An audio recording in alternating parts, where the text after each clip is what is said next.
The president of the Palestinian Authority, Mahmoud Abbas, actively sought for Palestine to join several international organizations in 2015.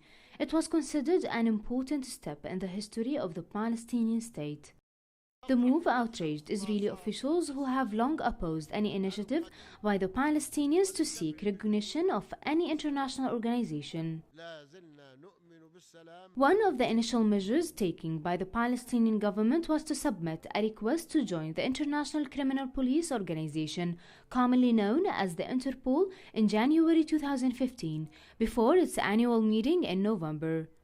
Palestinian officials said that the step would be beneficial for the Palestinian police, as they will receive training courses, expertise, and information from the international organization. It is a great achievement based on the sacrifice of the Palestinian people and their blood. Joining the international institutions was very important to us. It will allow us to submit complaints against the Israeli occupiers and pursue its war criminals, granting Palestine a non-member observer state status at the United Nations, the rising of Palestinian flag at the international body, as well as joining the international institutions and forums, has exhausted the Israeli occupation. In April 2015, the Palestinians became the 123rd member of the International Criminal Court after it filed a declaration accepting the terms of the court over alleged crimes committed across the Palestinian territories. Meanwhile, the Palestinian flag was raised for the first time at the United Nations headquarters in New York, after a speech in which the president of the Palestinian Authority, Mahmoud Abbas, addressed the General Assembly on September the 30th. The UN General Assembly had previously voted for a draft proposal which allowed the raising of the Palestinian flag at the UN, with 119 countries in favor, 45 abstentions, and 8 countries, including the United States and Israel, against.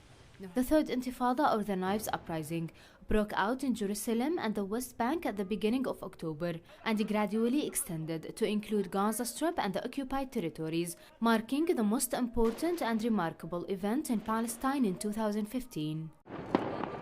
In September, extremist Jewish organizations and rabbis made calls arguing all Jewish settlers to storm the Al-Aqsa Mosque compound. The calls sparkled a wave of unstoppable violence and raised panic and suspicions between both the Arabs and the Israelis. The Third Intifada did not occur randomly. It was the result of a bitter measure taken by the Israeli forces against the Palestinian people in Jerusalem.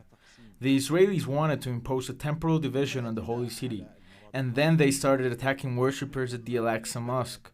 However, the Intifada launched in an effective way after the Itamar operation in Nablus, and then the Palestinian crowds took the streets with stones and knives.